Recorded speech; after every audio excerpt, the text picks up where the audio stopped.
Bismillahirrahmanirrahim. Assalamualaikum warahmatullahi wabarakatuh. Pemirsa MTA TV yang dirahmati oleh Allah, puji syukur marilah kita panjatkan kehadirat Allah SWT yang telah memberikan kita begitu banyak kenikmatan yang jika kita coba menghitungnya niscaya kita tidak dapat melakukannya.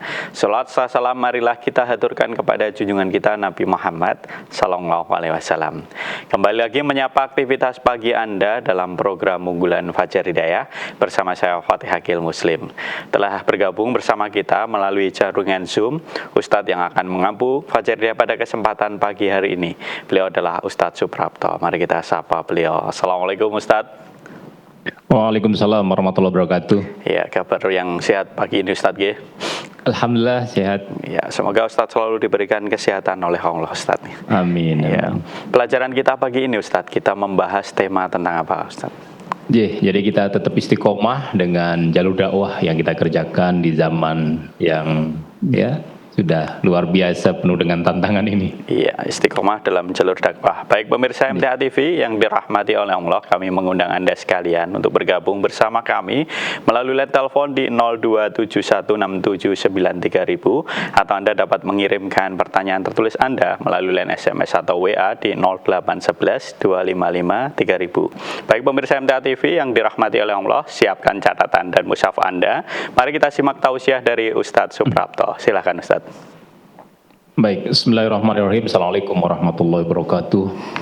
Alhamdulillahirabbil alamin. Asyhadu an la ilaha illallah wa asyhadu anna Muhammadan abduhu rasuluh.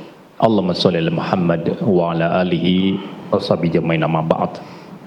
Qala ta'ala fi kitabil aziz, a'udzu billahi minasyaitonir rajim. Bismillahirrahmanirrahim. Ya ayyuhalladzina amanu 'alaikum anfusakum la yazurukum man dhalla idza tadaitum. Ilallahi marji'ukum jami'an fayunabbiukum bima kuntum ta'malun. Bapak dan Ibu yang hormati, saudara-saudari semuanya yang dimuliakan oleh Allah. Mari kita bersyukur kepada Allah yang telah memberikan begitu banyak kenikmatan kepada kita, dan hal yang patut betul-betul kita syukuri, Allah masih menganugerahkan keimanan kepada kita. Setelah sehat kita, hingga tidak ada jalan lain kecuali kita senantiasa bersyukur kepada Allah Subhanahu wa taala. Salawat dan salam senantiasa tercurah kepada Nabi kita Muhammad sallallahu alaihi wasallam, para sahabat, tabi'in, tabi'ut tabi'in dan seluruh umat beliau yang memegang teguh sunnah-sunnahnya. Bapak dan Ibu yang hormati, di pagi hari ini mari kita belajar kembali apa yang sudah disampaikan Al-Ustadz, sudah disampaikan juga oleh ustadz-ustadz kita di daerah-daerah. Bagaimana kemudian di surat Al-Maidah ayat 105 di sana disebutkan, A'udzubillahi minasyaitonirrajim, Bismillahirrahmanirrahim. Ya ayyuhallazina amanu 'alaikum anfusakum la yazurukum man dhalla idza tadaitum. Ilallahi marji'ukum jami'an fayunabbiukum bima kuntum ta'malun. Wahai orang beriman, jagalah dirimu. Tiadalah orang yang sesat itu akan memberi mudarat kepadamu apabila kamu telah mendapat petunjuk. Hanya kepada Allah kamu kembali semuanya, maka Dia akan menerangkan kepadamu apa yang telah kamu kerjakan. Dalam ayat ini ada satu kata yang kemudian di beberapa saat yang lalu di brosur atau di ad pagi kajian ya, kita juga disajikan satu hadis yang panjang. Kami bacakan di sini yang kemudian para sahabat juga ternyata saling bertanya ya, ketika ingin memahami satu ayat, sehingga terjadi dialog yang dengan dialog ini kita mendapatkan satu penjelasan, satu pemahaman bagaimana beliau-beliau para sahabat itu ingin memahami makna ayat demi ayat yang sampai kepada mereka. Di sini disebutkan yang kemudian kalau hadis ini diriwayatkan oleh Abu Dawud ya, di sini sangat panjang, saya bacakan artinya. Dari Abu Umayyah Asy-Sya'bani, ia berkata, saya pernah bertanya kepada Abu Sa'labah. Aku bertanya, hai Abu Sa'labah, bagaimana pendapatmu tentang ayat alaikum anfusakum yang tadi terdapat di surat Al-Maidah ayat 105. Ia berkata, demi Allah, sungguh kamu menanyakan sesuatu yang aku pernah menanyakannya kepada Rasulullah SAW. Beliau bersabda, tetapi hendaklah kalian amar ma'ruf dan nahi munkar. Sehingga apabila kamu melihat kebatilan ditaati atau kebakhilan ditaati, hawa nafsu diikuti, keduniaan telah mewarnai, dan orang bangga dengan pendapatnya, maka wajib atas kamu, yakni menjaga dirimu, tinggalkanlah keumuman orang, karena akan datang di belakang kalian hari-hari kesabaran. Sabar pada waktu itu seperti orang yang menggenggam bara api. Bagi orang yang melakukan amar ma'ruf dan munkar di tengah-tengah mereka pada hari itu akan mendapat pahala 50 orang yang beramal seperti dia. Perawi berkata dan menambahkan kepadaku selain dia, ia berkata, ya Rasulullah, apakah pahala 50 orang dari mereka? Beliau menjawab, pahala 50 orang dari kalian. Hadis ini diwakilkan oleh Abu Dawud di juz 4 halaman 123, nomor hadis 4341.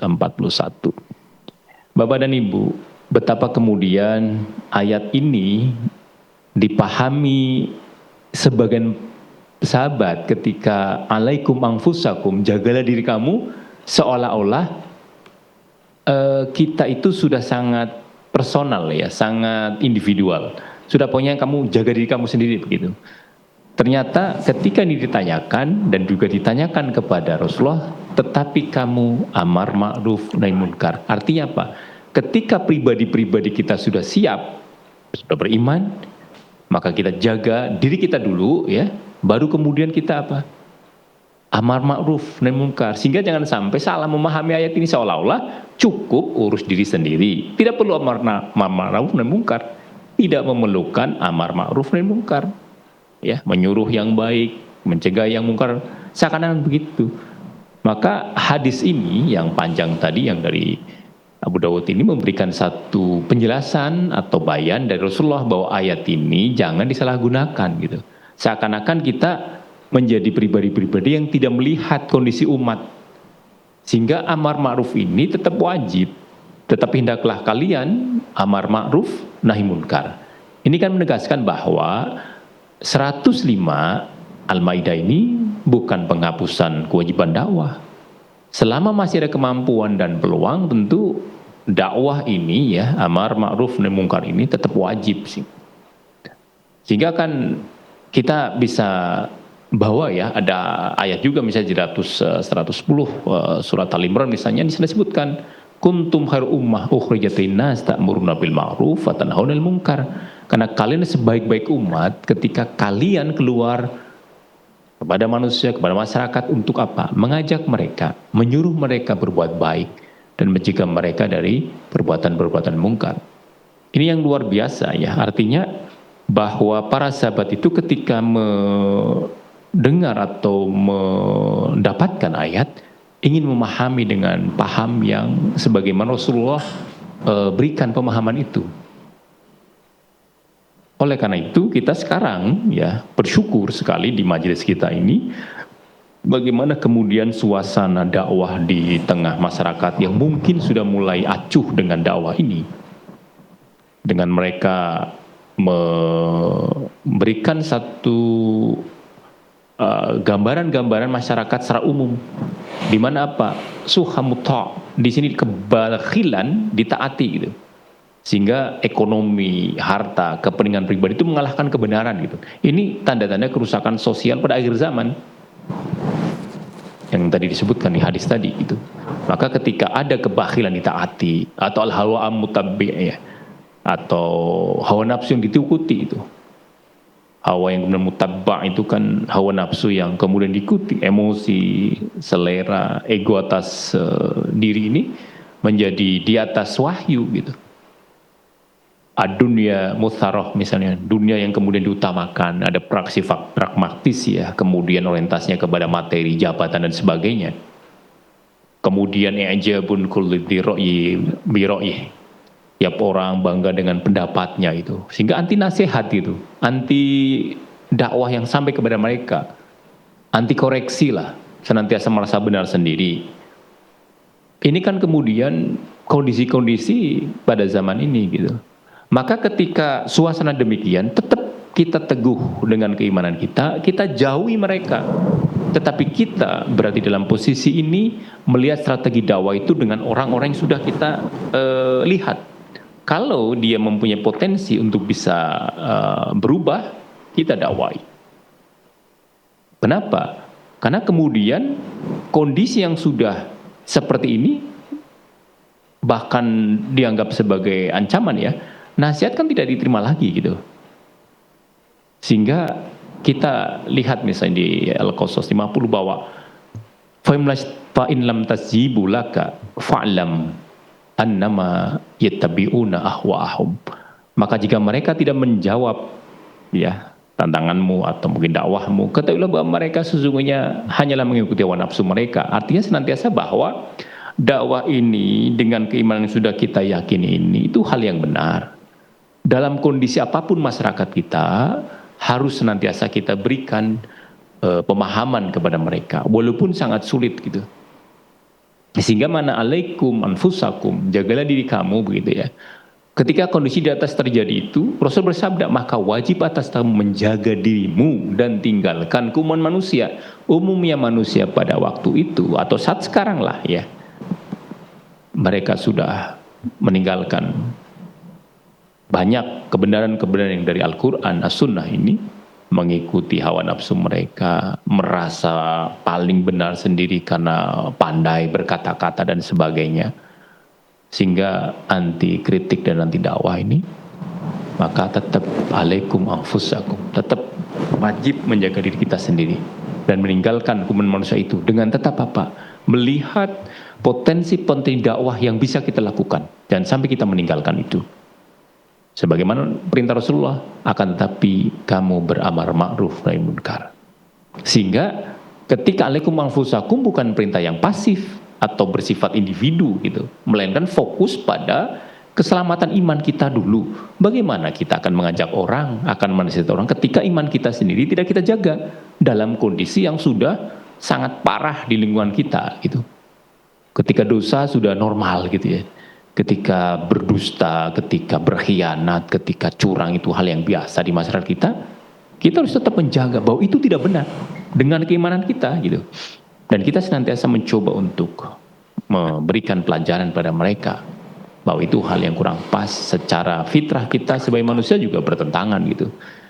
Sehingga dakwah dilakukan secara selektif gitu. Dengan hikmah dan personal, karena kuman sudah begitu sehingga mana yang bisa strategi-strategi yang bisa kita lakukan. Maka di majelis kita dari pusat, perwakilan, kemudian cabang, kemudian di kelompok-kelompok itu kan memberikan ranah-ranah itu gitu. Semakin kecil di bawah untuk bagaimana secara sel kita bisa melihat di tetangga kita, di teman kita ya, di lingkungan kerja maupun di lingkungan masyarakat kita, di tetangga, itu bisa tahu, bisa ngomong, bisa berbicara tentang kebaikan agama ini. Jadi kita tidak ikut ya dengan arus kebatilan yang sudah merajalela begitu. Oleh karena itu, ketika Abu Bakar mengatakan atau menyampaikan bahwa sesungguhnya kalian membaca ayat ini dan meletakkannya bukan pada tempatnya. Jadi seakan-akan Abu Bakar memberikan satu pemahaman kepada kita dengan qaulnya, dengan kata-katanya, kalau kamu salah ya memahami ayat ini seakan-akan kamu hanya mementingkan diri kamu sendiri, itu kamu salah menempatkan ayat ini gitu. Artinya yang benar bahwa kuatkanlah iman kamu dulu, jaga diri kamu dengan keimanan yang kokoh, tetapi dengan tetap walaupun masyarakat demikian sudah jauh dari agama, kita tetap berdakwah. Oleh karena itu, hari-hari yang pada saat itu atau pada saat ini itu menjadi hari yang penuh dengan ujian berat, harus dengan sabar gitu. Sehingga di sana disebutkan akan datang hari-hari kesabaran, orang yang sabar seperti menggenggam bara api. Kita bayangkan kalau kita memegang sesuatu yang panas, mesti akan segera kita lepas gitu. Karena panasnya di telapak tangan kita. Sehingga pada saat itu memegang kebenaran terasa sangat sakit, berat dan beresiko. Menjadi orang yang soleh itu terasa asing gitu. Tekanan sosial, cemoohonan, bahkan fitnah ya. Banyak di daerah-daerah ketika awal-awal dakwah ini kan begitu. Senantiasa dicemooh, senantiasa difitnah dan juga ditekan secara sosial gitu.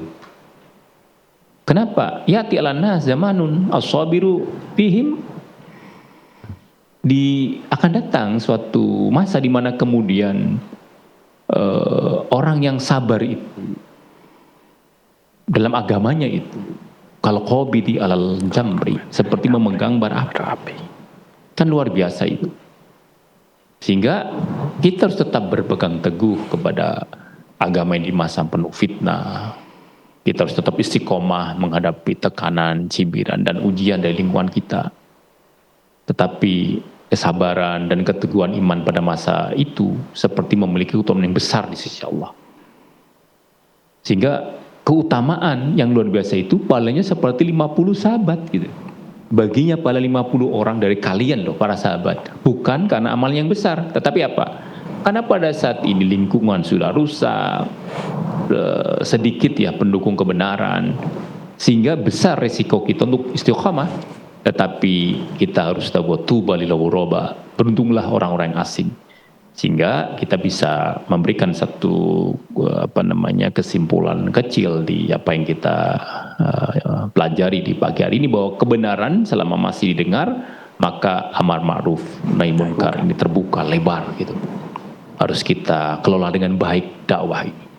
Ketika nasihat ditolak, fitnah kemudian meluas gitu ya, ketika kita berdakwah maka tetap jaga diri, kita kemudian selektif dalam dakwah ini. Ketika masa zaman ini penuh dengan hawa nafsu yang diikuti, tetap kita sabar dan istiqomah gitu. Dan ketika sedikit yang bertahan gitu, masyarakat sudah pada menjauhi pola dakwah atau kegiatan dakwah ini, maka pahala akan dilipat gandakan kepada kita sebagaimana busyro atau kabar gembira yang Nabi sampaikan kepada kita. Kita diibaratkan seperti 50 sahabat gitu. Oleh karena itu, mari Bapak dan Ibu, saudara-saudara semuanya, kita bersyukur di lingkungan yang insya Allah baik ini, lingkungan dakwah yang dibangun,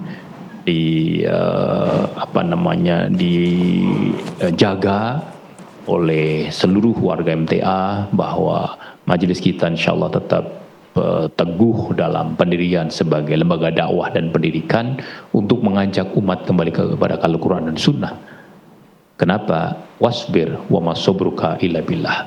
Kenapa? Karena Allah berfirman bahwa di An-Nahl ayat 127, bersabarlah dan tiadalah kesabaran itu melainkan dengan pertolongan Allah. Mudah-mudahan bisa dipahami apa yang kami sampaikan dan menjadi bahan kita saling belajar bersama di pagi hari ini di akhir tahun, sehingga kita betul-betul merasakan selama 1 tahun 2025 ini sejauh mana kita berperan aktif dalam dakwah ya, baik secara individu kita atau secara kolektif dengan kelompok kita, dengan masyarakat kita, dengan umat, atau kita bahasa yang paling kecil kembali dalam lembaga dakwah kita. Sehingga mudah-mudahan Allah memberikan keistiqomahan kita untuk tetap berdakwah apapun kondisi masyarakat kita, kapan kita secara vulgar merangkul mereka dan sebagainya, kapan kemudian kita menjaga diri ketika dalam dakwah ini. Mudah-mudahan bisa dipahami. Ya, terima kasih Ustadz. Baik pemirsa MTA TV yang dirahmati oleh Allah, kami mengundang Anda sekalian untuk bergabung bersama kami melalui line telepon di 02716793000, atau Anda dapat mengirimkan pertanyaan tertulis Anda melalui SMS atau WA di 08112553000. Namun sebelumnya kita simak informasi yang berikut ini. Bismillahirrahmanirrahim, pemirsa MTA TV yang dirahmati oleh Allah, kembali lagi dalam program unggulan Fajar Hidayah. Pagi ini bersama dengan Ustadz Suprapto, kami mengundang pemirsa sekalian untuk bergabung bersama kami melalui line telepon di 02716793000, atau Anda dapat melakukan panggilan WA di 08112553000. Untuk kesempatan pertama Ustadz, kita ke pertanyaan tertulis dulu Ustadz dari hamba Allah. Ustadz, kalau suami istri sudah sepakat mau memondokkan anak, namun anak itu ikut ibunya karena perceraian, terus anak itu malah tidak jadi dipondokkan dan malah ikut kegiatan seni tari di sekolah yang tidak tertutup aurat, apakah suami juga ikut berdosa Ustadz? Mohon tausiahnya. Baik, jadi secara prinsip dasar ya, ini memang kejadian ketika anak mesti akan menjadi kalau bahasa yang lebih ekstrim korban ya dari perceraian bapak dan ibunya. sebagai prinsip dasar tentu setiap orang bertanggung jawab atas kemampuannya ya. La yukallifullah nafsan illa wusaha. Sehingga Allah tidak membebani seseorang kecuali sesuai kemampuannya, sehingga ketika sudah bercerai dan kita sudah tidak mampu untuk mengatur ya, itu sudah terlepas dari sisi ini dulu. Tetapi ada satu, ini dasarnya dulu. Tetapi ada satu hal yang kemudian tidak bisa kita abaikan begitu saja, bahwa ada tanggung jawab ayah setelah perceraian gitu dalam Islam. Kenapa ayah tetap sebagai wali nasab wajib menasihati, mengarahkan dan menjaga agama anak gitu. Namun ayah tidak memikul dosa perbuatan anak jika ayah sudah menasihati, ayah sudah berusaha, ayah tidak punya kuasa penuh gitu, karena mungkin setelah bercerai istri atau mantan istri sudah menikah lagi misalnya. Sehingga kita tidak bisa senantiasa sebagai suami sudah menasihati, sudah mengarahkan, kemudian masih mengikuti apa yang diarahkan oleh mantan, itu insya Allah kita sudah terlepas dari dosa itu, dari tanggung jawab itu gitu. Kenapa? Orang yang beriman ini harus betul-betul bisa mengamalkan apa yang disampaikan Allah Subhanahu wa taala atau yang difirmankan, ya ayyuhalladzina amanu qu anfusakum wa ahlikum nara gitu. Di At-Tahrim ayat 6. Wahai orang beriman, jagalah dirimu dan keluargamu dari neraka. Sehingga menjaga bukan berarti pasti berhasil gitu, tetapi bersungguh-sungguh berusaha gitu. Tadi misalnya pengennya di pondokan misalnya, atau dididik di tempat atau lembaga yang harapan kita ada pelajaran-pelajaran agama yang lebih kuat ya, lebih banyak porsinya dan sebagainya, sehingga 24 jam dalam pendidikannya. Tetapi ketika kemudian setelah bercerai, beda apa yang kita harapkan. Pada prinsipnya kita sebagai bapak dari anak kita, sebagai nasabnya ya, itu tetap wajib kita menasihati anak kita gitu. Maka kalau kemudian sudah disepakati memodokan anak, niatnya kan baik nih, niat baik, kesepakatan awal demikian, ini sudah clear, tidak ada dosa di sini. Tetapi ketika anak ikut ibu karena perceraian, kondisi ini luar kuasa ayah sepenuhnya gitu. Di ayah kita panjenengan, bukan dalam kondisi kuasa penuh gitu. Sehingga akhirnya anak tidak jadi pondokan. Maka ayah atau kita sebagai orang tua tetap mengingatkan, menyarankan dan mendoakan. Dalam posisi ini kita tidak kena dosa begitu. Karena kita sudah menjalankan apa yang menjadi kewajiban kita gitu. Sehingga ketika anak mengikuti dari misalnya kegiatan tari yang tidak menutup aurat gitu ya, jelas clear menutup aurat itu wajib bagi orang yang sudah balighah ya, atau wanita balighah itu. Ketika mereka membuka aurat berarti kan haram gitu. Membiarkan dengan kemampuan kita mencegah gitu, maka ya kita bisa menjadi orang yang berdosa gitu. Kita punya kemampuan mencegah tapi tidak mencegahnya. Artinya dalam posisi ini berarti ibunya gitu.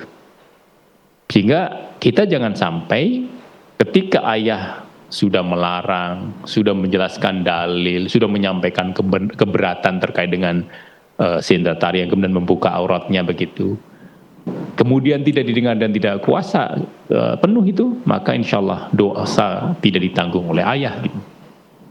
Kenapa? Idza amartukum bi amrin fa'tu minhum mastata'tum. Jika aku memerintahkan sesuatu, kata Nabi ini, sabda Nabi, lakukanlah sesuai dengan kemampuan kalian gitu. Oleh karena itu, kalau tadi misalnya apakah kita berdosa sebagai ayah, kapan ayah ikut berdosa itu? Jika diam, padahal mampu menasihati, merelakan dengan ridho, mendukung atau membiayai kegiatan yang jelas maksiat, tidak peduli sama sekali. Nah ini kita sebagai ayah walaupun sudah bercerai ya, itu kita sudah tetap ada dosa di sana. Sehingga jawaban singkatnya adalah apa? Suami tidak ikut berdosa selama ia sudah menasihati, sudah mengingatkan, sudah berusaha, tidak meridhoi kemaksiatan tersebut itu. Kebalikannya ketika dia berdosa ya tadi, membiarkan, mengarahkan, mengambil keputusan penuh. Tentu ini kan di luar yang tadi ditanyakan. Sehingga insya Allah ketika kita sudah berusaha semaksimalnya untuk tetap menasihati bagaimanapun dia adalah putri kita gitu ya, itu insya Allah lepas dosa dari kita insya Allah. Demikian Bapak. Ya, terima kasih Ustaz. Baik pemirsa MTA TV yang dirahmati oleh Allah, kami mengundang Anda sekalian untuk bergabung bersama kami melalui line telepon di 02716793000 atau Anda dapat melakukan panggilan WA di 08112553000. Kita ke pertanyaan tertulis selanjutnya Ustaz dari Pak Suryadi yang ada di Rejang Lebong. Tapi sepertinya ada penelpon, kita ke penelpon dulu. Halo, Assalamualaikum. Halo, Assalamualaikum. Warahmatullah. Ya, dari siapa, di mana? Ini dari Subono di Ngawi, Ustaz. Ya, silahkan Pak Subono. Assalamualaikum Pak Ustaz. Waalaikumsalam warahmatullahi wabarakatuh.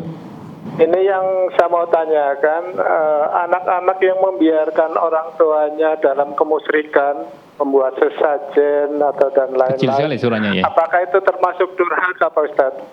Itu aja Pak Ustaz. Assalamualaikum warahmatullahi wabarakatuh. Waalaikumsalam warahmatullahi Coba mau wabarakatuh. diulang Mas. Ya, anak-anak yang membiarkan orang tuanya itu dalam kemusyrikan atau membuat sesajen dan lain-lain, apakah termasuk anak-anak yang durhaka Ustadz? Nasihatnya.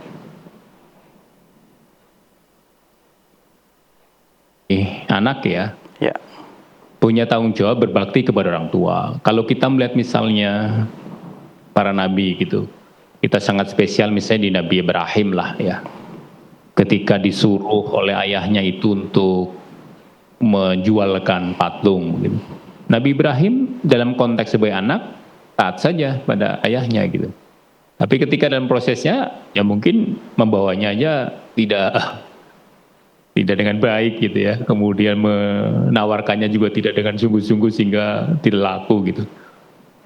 Itu sebagai satu kisah besar yang kemudian dalam posisi tertentu bagaimana juga anak itu tetap taat dan patuh kepada orang tua selama tidak dalam kemaksiatan.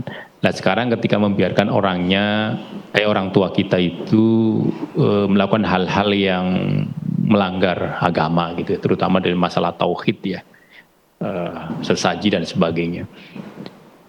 Tadi kami sampaikan sama dengan tadi anak ketika kewajiban kita sebagai orang tua ketika bercerai ya terhadap anaknya sama. Ketika kita berorang tua, yang penting kita sudah menyampaikan dengan baik, secara pelan-pelan dengan lembut bahwa kita di dunia ini kan diciptakan oleh Tuhan, oleh Allah yang Maha Besar yang kemudian tidak beranak dan tidak diperanakan, tidak memiliki anak dan sebagainya, yang tidak membutuhkan pertolongan kepada makhluknya dan sebagainya. Sehingga kalau Bapak Ibu kita dalam diskusi kita juga baik ya secara moral, secara material juga sama ya, kita memberikan sepenuhnya kebutuhan-kebutuhan orang tua kita, nanti akan mudah untuk kita bisa masuk dalam pembelajaran kita. Tetapi kemudian apakah berdosa? Kalau kita membiarkan, iya. Maka dosa kita menjadi gugur ketika kita sudah menasihati ya secara istiqomah, secara sabar gitu ya. Jangan sampai akan tadi bahwa keberhasilan dakwah kita bukan berarti ketika mereka ngikuti kita, tetapi keistiqomahan kita dalam mengajak mereka kembali kepada Quran Sunnah ini gitu. Tentang hasil itu Allah yang memberikan petunjuknya atau hidayahnya. Tetapi kewajiban kita adalah menyampaikan, mengajak gitu.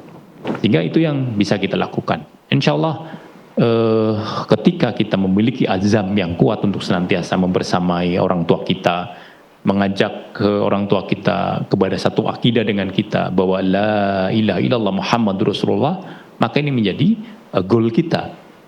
Sehingga mudah-mudahan ketika dengan semangat kita, keistiqomahan kita, kesabaran kita ya dalam mengajak Bapak Ibu kita untuk kembali kepada agama ini dengan tauhid ini ya, mengesahkan Allah ini, insya Allah kita sudah berlepas dari dosa itu. Demikian. Iya, terima kasih Ustaz. Baik, selanjutnya kita sapa pemirsa yang telah terhubung. Halo, Assalamualaikum. Halo, Assalamualaikum. Baik, selanjutnya kita sapa pemirsa yang telah. Halo, Assalamualaikum, silahkan. Waalaikumsalam warahmatullahi wabarakatuh. Ya, dari siapa, di mana? Dari Ibu Mutrika, Bengkulu Utara. Ya, silahkan Ibu. Assalamualaikum warahmatullahi wabarakatuh, Ustaz. Waalaikumsalam warahmatullahi wabarakatuh, Ibu. Ya, di sini setelah saya mendengarkan kajian dari Bapak tadi sekilas, saya bertanya, apabila kita hanya sekedar berinfak untuk bencana banjir di Sumatera Utara dan mendoakan mereka, apakah hal ini bisa disebut menyalahgunakan ayat 105 ayat surat Al-Maidah tersebut di atas, Pak? Yang pertama. Yang kedua, apakah tidak ada penyaluran pakaian-pakaian yang masih layak dipakai untuk korban banjir? Sekian, Assalamualaikum warahmatullahi wabarakatuh. Waalaikumsalam warahmatullahi wabarakatuh. Baik, Ibu Mudrika ya. Kalau misalnya kita mampunya dengan uang ya, dengan materi kita gitu, membantu dengan materi baik dari uang maupun tadi misalnya bahan-bahan pokok misalnya ya. Apakah ini termasuk bertentangan atau tidak seperti ayat yang kita bahas di 105 Al-Maidah? Tentu tidak, Bu ya. Jadi konteks ayat alaikum anfusakum dimaknai sebagian kita seolah-olah kita itu tidak peka dalam dakwah di lingkungan kita gitu. Yang penting kamu iman deh, udah cukup. Ternyata nggak begitu. Maka ketika kita membantu saudara kita yang kekurangan itu sudah beda dengan konteks ini gitu. Apalagi kita berarti dakwah dengan kebaikan ya. Yang mudah-mudahan dengan itu mereka tahu bahwa ternyata Islam juga ta'awunnya, saling menolongnya ya. Kalau jazatul wahibnya itu ada. Dan kita sebagai orang Islam juga ketika menolong tidak melihat agama, tidak melihat KTP, yang penting kemanusiaan kita ya, sisi kemanusiaan kita. Itu yang kita lakukan, insya Allah sama sekali tidak bertentangan dengan ayat tadi atau tidak mengamalkan ayat tadi. Bahkan kita berarti dakwah dari sisi ini gitu. Memberi materi, uang, makanan, pakaian, logistik ya. Ini amal yang nyata gitu. Ya, amal yang jelas gitu. Kenapa? Tidak semua orang loh mampu membantu dengan tenaga kan? Apalagi misalnya ibu ya, sudah mungkin parubaya, sepuh, misalnya apalagi kita wanita. Mungkin ketika harus membantu membersihkan lumpur dan sebagainya nggak mampu, maka kita bisa memberikan dengan bantuan nyata tadi gitu. Ini lebih adil dan realistis gitu. Kenapa? Karena tidak bisa membantu dengan tenaga gitu. Karena bertakwalah kepada Allah sesuai dengan kemampuan kalian. Ittaqullah mastata'tum gitu. Sehingga tidak bisa kita langsung turun ke lapangan, terbatas waktu, fisik, dan kondisi. Sehingga kita membantunya dengan tadi materi yang ada gitu. Yang artinya tadi tidak sama sekali berbeda dengan apa yang dipahami sebagian sahabat. Sehingga sahabat mencoba untuk bertanya dan Abu Bakar menyampaikan jangan sampai ini salah ya, menempatkan ayat ini. Yang kedua, apakah kemudian tidak ada penyaluran pakaian pantas pakai dan sebagainya? Saya kira yang ini kadang menjadi riskan ketika pakaian pantas pakai, karena memang nanti menjadi mohon maaf ya, ketika saking semuanya ini malah susah dalam distribusinya dan tidak pas mungkin bagi mereka untuk pakai dan sebagainya, karena ukuran dan sebagainya. Sehingga mungkin yang paling pas ya tadi bahan-bahan pokok ya yang kemudian bisa didistribusikan, atau uang yang kemudian dengan itu bisa dimanfaatkan dengan baik untuk recovery rumah atau mungkin usaha mereka, sehingga giliat ekonomi selama 6 bulan ke depan ini bisa kembali normal begitu, terutama yang di Aceh ya, Tamiang yang kemudian luar biasa dampaknya. Seperti itu Ibu yang bisa kami sampaikan, sehingga insya Allah Mas Toto, apa yang kita bisa lakukan dalam dakwah ini dengan tenaga, dengan pikiran, dengan ilmu kita, dengan harta kita, mana yang bisa kita lakukan. Yang penting prinsipnya jangan sampai kita merasa bahwa kita terlepas dari amar ma'ruf nahi munkar dengan ayat ini begitu. Seakan-akan wahai orang beriman, jagalah diri kamu, seakan-akan untuk kita sendiri gitu.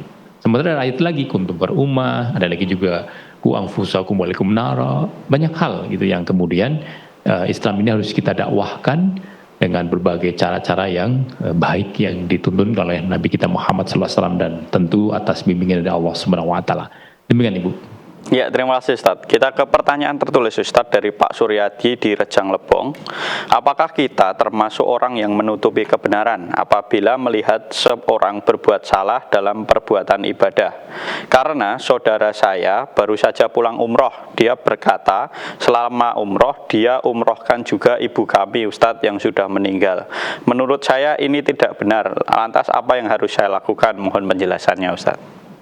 Baik, mungkin bahasa kita, kalau kita tahu kebenaran, jangan sampai kita menutupi itu, kan itu larangan ya. Artinya ketika kita menutupi kebenaran, itu hal yang tidak diperkenankan. Sesungguhnya orang-orang yang menyembunyikan kebenaran yang telah kami turunkan, ini kan di Al-Baqarah 159 itu kan termasuk yang enggak atau tidak boleh itu. Tetapi kemudian apakah yang kita lakukan itu proporsional apa tidak? Contoh begini, ketika tadi disampaikan adalah kasus tetangganya umroh, kemudian di sana meniatkan untuk ibunya misalnya, ada dua. Kalau itu sudah menjadi pemahamannya, kita untuk menyampaikannya adalah untuk konteks diskusi ya, itu kadang kita tidak memerlukan. Kecuali kalau kemudian dia bertanya kepada kita, atau kita sedang menyampaikan dalam kajian-kajian bahwa ada syarat yang sangat spesifik ketika kita menghajikan ibu kita, menghajikan orang tua kita gitu, dengan syarat-syarat tertentu gitu. Kan nggak mungkin kemudian kesannya kita menghadiahkan pahala kepada yang sudah meninggal gitu. Ujuk-ujuk saya umroh, kemudian saya niatkan untuk saya dan ibu saya, kan nggak begitu. Dalam kajian fikih pun nggak begitu kan. Sehingga kita bukan termasuk menutupi kebenaran ketika kita tidak ya mengungkit apa yang dia, misalnya dia, tadi saya sudah umroh kemudian saya juga kepada Allah. Ketika dia membuka ruang itu, silakan Bapak sampaikan apakah ada dalilnya ketika kita melakukan sesuatu ibadah kemudian menyampaikan kepada yang lain, kan itu kan seakan-akan menjadi satu contoh gitu kan. Sehingga mudah-mudahan kita tidak termasuk orang yang menutupi kebenaran, dan ketika ruang-ruang untuk kita menyampaikan tetap kita sampaikan. Yang kedua, apakah kemudian hal yang dilakukan oleh tetangga kita benar? Saya kira kita sudah jelas ya untuk bagaimana kita memahami tentang badal haji. Ya, ini kan umrah ya, di badal haji terutama itu adalah hal yang memang sangat khusus untuk syarat-syaratnya yang disampaikan Nabi kita dalam hadis-hadisnya begitu. Itu Bapak yang bisa kami sampaikan. Ya, kita ke pertanyaan selanjutnya Ustadz terkait perayaan Natal dan Tahun Baru dari Ibu Dian di Semarang. Ustadz, saya punya teman kalau dia orang Jakarta, kalau Desember dia pulang ke Semarang, kemudian mengundang teman-temannya untuk kumpul 10 orang untuk makan-makan. Dia non-muslim. Kalau saya diundang dan datang, apakah dosa? Senada yang dengan pertanyaan ini dari Pontianak, apakah boleh mendatangi acara tahun baru tetangga kita yang bukan muslim Ustadz? Mohon tausiahnya. Baik, kalau kami lebih memberikan saran itu ditolak dengan baik. Artinya Nataru yang kemudian di sini adalah di sisi Natal ya. Natal itu kan bagi keyakinan orang Nasrani itu kan bahwa Islam Isa sebagai anak Tuhan, Isa alaihissalam ya sebagai nabi, tapi sebagai anak Tuhan gitu. Ini kan doktrin Trinitas kan, dan ini bertentangan dengan akidah Islam kita gitu. Laqad kafarul ladzina qalu innallahu wal masihu ibnu Maryam. Sungguh telah kafir orang yang mengatakan Allah adalah Al-Masih putra Maryam di Al-Maidah 72. Sehingga kalau kemudian ajakannya makan-makan kan ada konteksnya. Konteksnya adalah Nataru, Natal dan Tahun Baru gitu. Satu rangkaian bagi mereka gitu. Sehingga kalau kami memberikan saran ya nggak usah lah. Kenapa? Karena man tasyabbaha biqaumin fa minhum. Barang siapa menyerupai suatu kaum maka ia termasuk golongan mereka. Bagaimana sikap yang benar kita terhadap orang muslim di hari Natal gitu? Di Mumtahanah ayat 8 disebutkan la yanhakumullahu 'anil ladzina lam yuqatilukum fid din an tabarruhum wa tuqsitu ilaihim. Jadi selama sikap kita ya, mereka tidak musuh kita clear ya, tidak memerangi kita karena agama kita, kita tetap bersikap adil ya, sopan, muamalah dengan baik itu, mengucapkan kalimat-kalimat yang ya netral itu. Kemudian kita juga tidak ikut ritualnya, kita tidak ikut perayaan keagamannya, itu saja. Sehingga kita berharap ketika mereka ngundang kita ada kontak-kontak yang melekat ya. Maka itu yang kita kita tolak dengan baik, bahwa kami tidak bisa ikut untuk acara tersebut. Mohon bisa dipahami, dimaklumi. Itu saya kira lebih baik kita sampaikan itu. Demikian. Ya, itu tadi pertanyaan terakhir Ustadz pada Fajr pada kesempatan kali ini. Sebagai penutup, mungkin ada penekanan terkait materi, Ustadz, silakan. Baik, alhamdulillah kita sudah bisa menggunakan waktu yang Allah berikan kepada kita. Mudah-mudahan ini pemanfaatan waktu yang baik ya, yang diridhoi Allah dengan kita belajar bersama. Dan kami sampaikan beberapa poin bahwa di Al-Maidah 105 yang didukung dengan hadis yang cukup panjang tadi, bahwa 105 surat Al-Maidah mengajarkan perubahan umat dimulai dari individu beriman. Kita kuatkan dulu pribadi kita dengan keimanan kita, baru kemudian kita mencoba untuk melakukan gerakan-gerakan dakwah agar mereka juga kembali dengan keimanan yang benar gitu. Kembali kepada seperti kita bagaimana pengen mendapatkan Islam ini dengan baik, dengan belajar Quran dan Sunnah, maka kita juga melakukan itu. Kegagalan dalam kita melihat masyarakat gitu ya, yang kemudian jauh dari agama, ini bukan membatalkan kebenaran atau menjadi normalisasi. Tidak, itu tetap batil, itu tetap hal yang dilarang agama. Maka kita senantiasa berdakwah untuk mengajak mereka kembali kepada ajaran yang benar ini.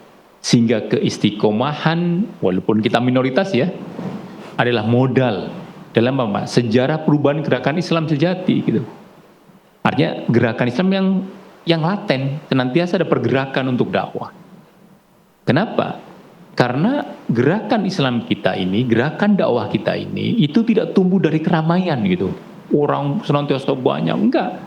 Tetapi dari kesadaran, dari kesabaran, dari konsistensi kita, keistiqomahan kita gitu. Kita mungkin tidak banyak gitu.